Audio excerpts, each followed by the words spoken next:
So my name is Braxton Wright. I've been at the mines for 16 years. I'll tell you a little bit more about my story here in a minute. Hi, I'm Avery, and I'm Hayden Wright, and I am one of the presidents for the Women's Auxiliaries for number 4, number 5 mine sites, and we've been doing a lot of things, and we can't wait to tell y'all about it. All right, thank you guys so much. Jacob will be right back, and I appreciate you introducing yourselves.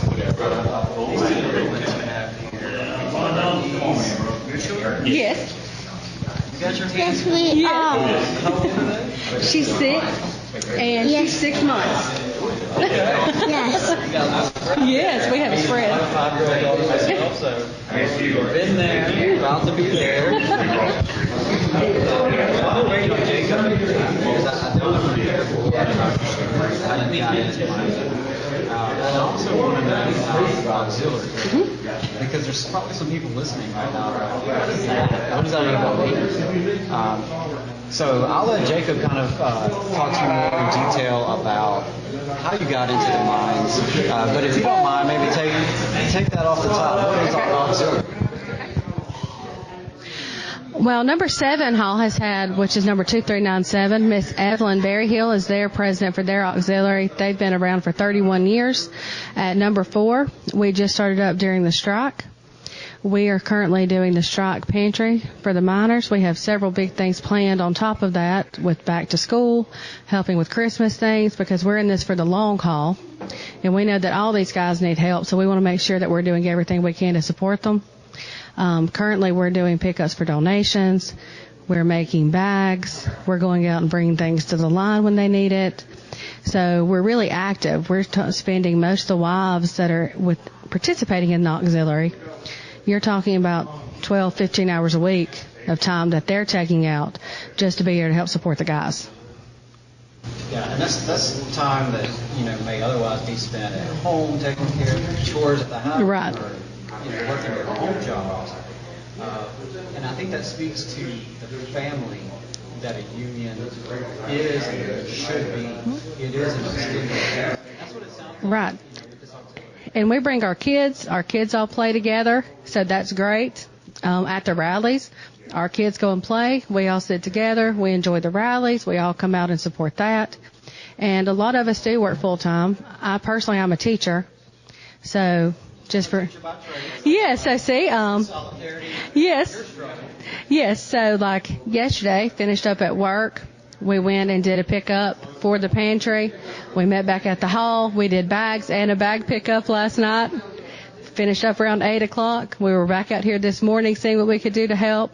So I think it's important for everybody to see that it's not just the guys out on the lines. There's a lot of things going on behind the scenes and support and trying to get donations and trying to bring awareness. Because I know on Twitter I follow a lot of you. We try to keep everybody kind of updated on what's going on and what we're doing because they need to see it's not men. I think a lot of the problem is, especially in the South, when you think of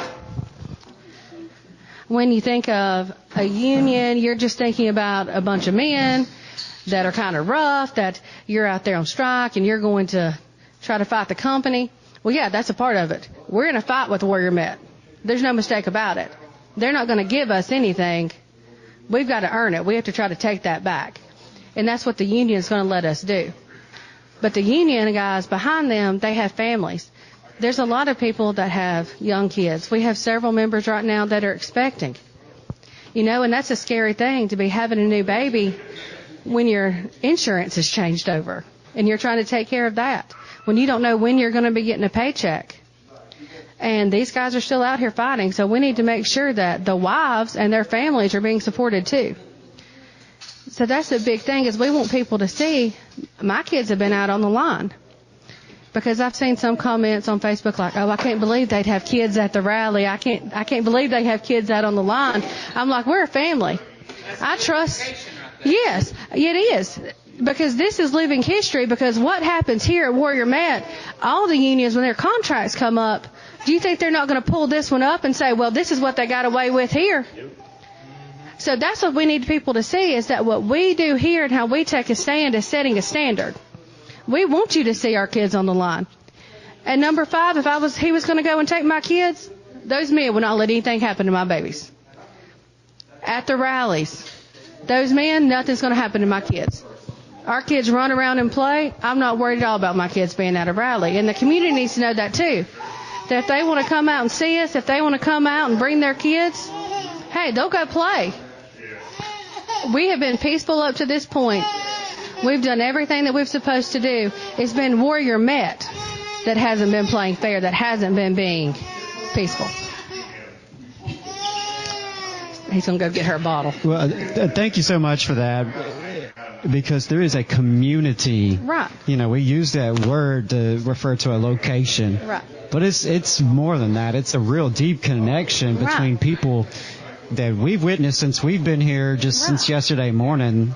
The families, the friends, the random, supporters just stopping by, wanting to know how they can help. And I think that is just so tremendous. It speaks to the struggle that you guys are undertaking. It speaks to the relationships y'all have built.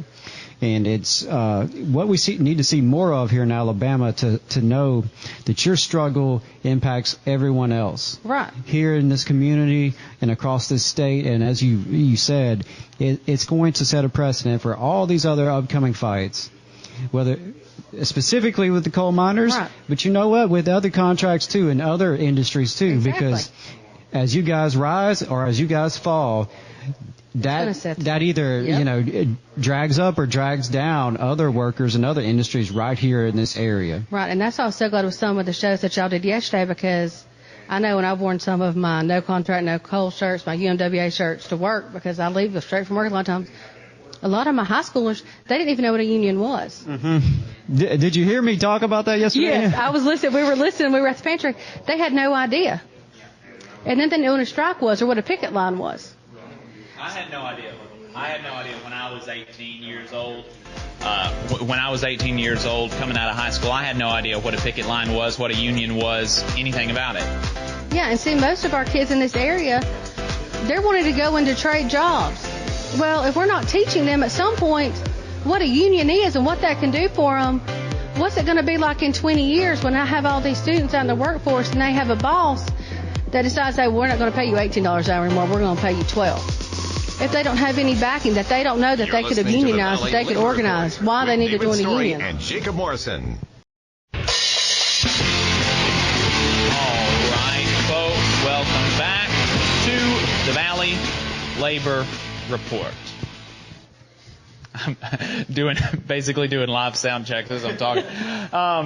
So folks, my name is Jacob Morrison. I'm here with my co-host and fellow agitator, Adam Keller. David Story is on barbecue duty today, and all day yesterday. He put on a 24-hour smoke for us. We'll talk to y'all about that in the last segment. We're here with the Wright family. They are miners down here Braxton is a coal miner down here in Brookwood, Alabama.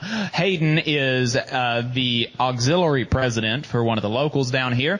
And so we've been talking about this strike, been talking about being a coal mining family, and the community down here, and let's touch on some more of the community and what this company has done, because one of the things that I think underscores the value of, in this situation, the value of union work in a community is the fact that y'all know what the heck you're doing.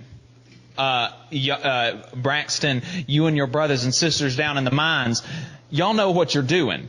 And that is illustrated by the fact that these scabs that they have bust in here that are not from this community, that they're paying these scabs more than they were paying y'all to do the work. The scabs that they have not had the training that you have had. They are not from this community. They do not know nor care about anybody here. They are taking y'all's jobs out from under you, making more because y'all are out on strike and the company's just trying to rub it in your face. And what has happened? What has happened is that the river near here is now black with coal refuse, with coal pollution from the mines that simply did not happen when we had union miners down 2,000 feet below the surface of the earth, because y'all knew what you were doing. Yes. Yeah. Yeah, and they were warned beforehand that the dam needed work, and I think MSHA actually commented on it, and they just didn't seem to care. And now it's running off into another runoff, and it's supposed to be cleared before it hits the creek. But ADEM seems to always be on the company side. They say that they're fully under their permit, and that was a closed case, you know. But yeah, this company here they don't care about anything. You're talking about a lot of the scabs worked with Jack Richardson at all the mines that he worked at before. Most of them are friends with him and came down with him, and just to bust the union. I mean, that's what they wanted to do from day one when Jack Richardson come in and took over, and with Walt Scheller. Walt Scheller come from a lot of non-union mines, and that's just what they wanted. They wanted the union gone, and we're going to fight like hell to stay. Yeah, and you know, that's what you know, obviously you and your families need, but that's what this community needs, as is evidenced by, you know, by the rivers. But like we've been talking about all the last 24 hours, and like we touched on today, you know, Cecil was talking about how, you know, think about, there's $120,000 over 5 years missing from just one person's paychecks. How many cars is that going to buy when you start talking about multiplying that by 1,000? How many cars is that going to buy from the local dealership? How many meals is that going to buy from the local restaurant? How many nights out is that going to buy for the young men and women who are still dating and still having fun on the weekends, going to bars and stuff? How, you know, I mean, this is money that is going into the local economy, and that is money that has been sucked out from the local economy and sent straight to New York and Wall Street for these investment folks who are already rich, who are already millionaires and billionaires, and they ain't doing the work. Yeah, that's right. And I know it might be off topic here, but Walt and Jack used to have kind of a gag going on of who spent the most on landscaping, and both of them were spending over $100,000 a year on landscaping. Wow. I mean, and then laugh at us, you know, when we ask for more, or say we don't deserve what we get, more or less something else. You know, it's just pitiful. Well, and one of the lowest foremen that y'all have, my understanding is that they have been getting the lowest supervisors in those mines that y'all have to train, that they don't know how to do these jobs. The union workers are having to train their bosses on how to boss them around. You know, I mean, that just goes to show that they are not needed. Simply as a matter of fact, they are not needed. That's classic management. Oh, of course. They are getting $30,000 bonuses every March. And this fellow that I talked to yesterday, he's been down in the mines for going on near 30 years, and he says he'd do good to get $60,000 in a year. Yeah. Given half his salary to the lowest supervisors who he had to train. Yep. Yeah, it's pitiful. I mean, you know, I'm not very good at talking. Y'all have to excuse me. I'm not used to the camera. But, no, yeah, you're it's doing just great, brother. I said it's just pitiful. It's just the way they treat us. I mean, they just lack of respect, no care whatsoever. I mean, and so some of the bosses talking about a $30,000 bonus. It wasn't, but a couple of years ago they were getting $40,000 every quarter, and that come from two of the bosses' mouths themselves. But yes, it's just. Bankruptcy where you had to dock all of our pay, but yet y'all still had money for bonuses. Right. Oh, of course. Of course. And you know, Cecil was talking about how there wasn't no necessity on the company that they had to hire back the union workers after they went bankrupt, but they kept their entire board of directors and the CEO who made the company go bankrupt, right? Under the kind of logic of the system that we live in, these were the leaders of the companies, and they made it go bankrupt. They got to keep their jobs without taking pay cuts, and they forced all sorts of nonsense on y'all and your families and your communities, and they're not having to pay for it a lick. I mean, they ought to be in jail, frankly. Back before the bankruptcy, they had to liquidate cash on hand. They give all the frontline supervisors a $500 bonus, while Walt got a $500,000 bonus weeks before they filed bankruptcy. Wow. Imagine getting a $500,000 bonus before you file bankruptcy because you're filing bankruptcy. I mean, that's a $500,000 reward for making a company go bankrupt. Yeah, for running a company in the ground. And I just want to, like, just think about that and then think to yourself, like, is this system fair? People like to talk about a free market. People like to talk about you're going to get what you deserve. If you work hard, you're going to make a lot of money. Like, we are illustrating for you the lived experiences of these coal miners down in Alabama. We are giving you facts and statistics about how that is simply not the case. And the only way, the best way to make that closer to the case, people talk about union workers being lazy and getting too much or whatever, and that's simply not true. The only way that I see for us to, as a country, as a society, move towards a place where people get what they deserve, where if you work hard you make more money, where people are paid for what they're worth, is by increasing unionization, is by organizing all of the unorganized industries, by keeping the organized industries organized, by making sure that y'all still have your jobs as union mine workers, by y'all winning this strike, by y'all proving as a proof test, as a proof case to your community that not only is it possible to be union, but it's good and it works. Yes, I mean, it's kept a lot of people, a lot of jobs through the years, provided a lot of good lives. And then Walt Scheller come in and everything just went downhill from there. And I said, and this new contract's just completely ridiculous. You think they have Kelly Gann that's under the old company. The leadership stayed the same. They went bankruptcy. Same people in power, but they have a raise. So you have ones like Kelly Gann there doing negotiations saying that they want to starve us out when she's making over $1 million a year. That's not counting stocks. But I can tell you on Easter when she's posting with her family, them all eating dinner, them at church, which I don't know how she feels about that, the way she's talking and doing about the guys. You know where we were on Easter? He wasn't on the line, but we went out there. We took our kids out there. That's where a lot of families had their Easter, was out there on the lines just to try to get decent pay. Our guys normally aren't even get to be home with us on holidays. But yet you have these ones making millions of dollars that are with their family every holiday, every weekend, when they'd have nothing if our men weren't underground giving it to them. Right.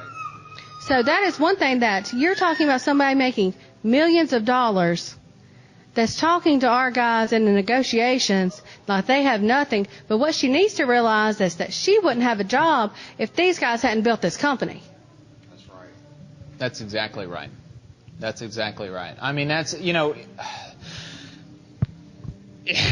I just don't understand how, you mentioned, like, you don't understand how she can go to church and how, like, the building doesn't fall in. Right. I mean, seriously, how do you, and I understand, talking to people who have been privy to the negotiations, that she doesn't reckon y'all are worth what you get now. No. She said it. She has said it in negotiations that she thought they deserved less. I mean, the least, like, y'all are the worst compensated group of union coal miners in the country. Right. And she doesn't reckon that y'all get paid low enough. Right. She has no idea. She was a secretary before. She's basically a glorified secretary now, making millions of dollars, handling negotiations about a company and business. She has actually no idea what these guys do underground, because I can guarantee you she's never been down there and seen anything. Oh, of course. And of course, she's sitting in an office. Right, and you think about that show, what was it? Undercover Boss. Right. Thank you. That's another illustration of just how silly the idea that hard work is rewarded in this, because in that show, that Undercover Boss show, these CEOs, multi-billion dollar CEOs, will go in and they literally have got no idea, no clue. The restaurant CEOs couldn't wait a table if their life depended on it. Coal mining CEOs certainly couldn't mine a ton of coal if their life depended on it. Right, and the only reason the bosses and scabs are running now is because these guys had trained them to begin with. Yeah. So they don't recognize if these guys wouldn't have even trained them, they'd have no idea what to do. And I guarantee it can't be being done safely. Well, it's not being done safely. It's not being done responsibly. I mean, it's just, and they're paying them more than they paid you, just as a big middle finger to y'all. I mean, I can't understand it. Like Adam said, it is hard to be in a position of management and keep your soul. I really believe that is true. Hayden, we're coming up on the end of this segment. Yep. Braxton, have y'all got any closing thoughts for the listeners of this station? I'd like to say one thing. Once a scab, always a scab. And you'll always be a scab as long as you're here. And when you leave, you'll be a scab. There you go. And this is America, and we've got a right to call a scab a scab. That's right. That's right. Hayden, have you got any closing thoughts for us?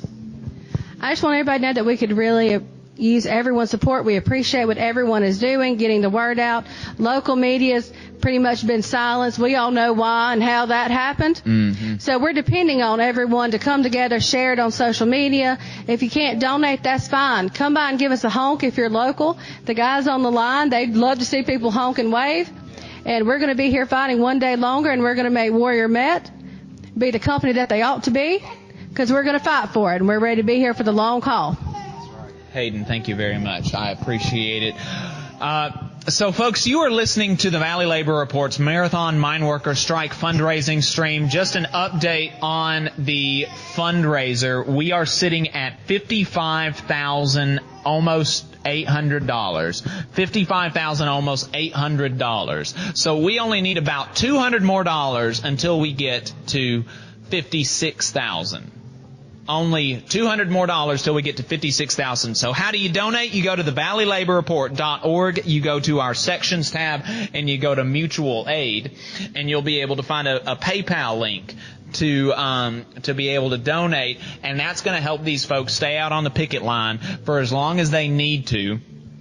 Going to help them stay out on the picket line as long as they need to, because we want to support them, and we want them to be able to stand out on the picket line as long as they need to, because we don't want them to feel like they have to take a crap contract because they need to feed their families. We want to make sure they're taken care of while they are negotiating this contract, while Warrior Met is being obstinate and disrespectful and really, frankly, just terrible people to these coal miners. So, folks, make sure you keep listening. Me and Adam are going to wrap this thing up on the other side of this break. You're listening to the Valley Labor Report. And hey, we're in the 24th hour of this thing. We're going to keep going for at least 24 more hours. So make sure you're following us on YouTube and Twitter and Facebook at the Valley Labor Report. To the Valley Labor Report with David Story and Jacob Morrison.